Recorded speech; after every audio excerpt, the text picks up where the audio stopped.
जहाँ भी आपको पता चले कि करना क्या चाहिए, इसलिए वो मरवत को खड़ा करेंगे।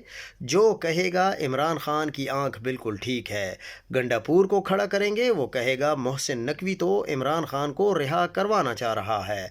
फिर पख्तूनख्वा की पुलिस को इस्तेमाल करेगा ताकि लोग कहीं सुहेल आफरीदी डबल गेम कर रहा है, लोगों को धरने से रोक रहा है। फिर मिशाल यूसुफजई को बोलेगा, कहो अलीमा बीबी की वजह से इमरान खान की रिहाई नहीं हो पा रही। लिहाजा आम आदमी का ये समझना मुश्किल तरीन हो चुका है कि कौन सही कौन गलत है। मैं यहाँ सिर्फ आपको ये समझाना चाह रहा हूँ कि अगर निज़ाम आपको बेवकूफ़ बनाया जा रहा है तो सर पकड़ने की बजाय उसका गिरबान पकड़ें, और वो ऐसे कि आप अपने दिमाग का इस्तेमाल करें।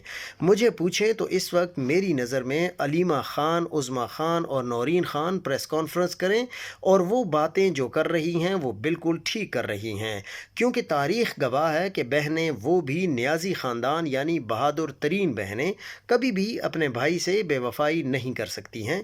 बाकी मुझे किसी पर कोई यकीन नहीं है, ना मैं यकीन करने पर ज़ोर दे रहा हूँ। इसलिए अब आप सबको भी यही मशवरा है कि अगर आपको इमरान खान की पार्टी की सियासत से लगाव है तो जिधर मर्ज़ी देखें, लेकिन अगर आपको गर्ज़ इमरान खान की ज़िंदगी, उसकी रिहाई, उसकी सेहत से है तो अपने कान, आंखें, दूसरा हर जगह से हटा लें, सिर्फ बहनों को देखें, इनके साथ खड़े हों। वो धरने का बोलें तो जाएं, वो एहतजाज का बोलें तो जाएं, वो अडियाला का बोलें तो जाएं, जहां वो खड़ी हैं वहां खड़े हो जाएं।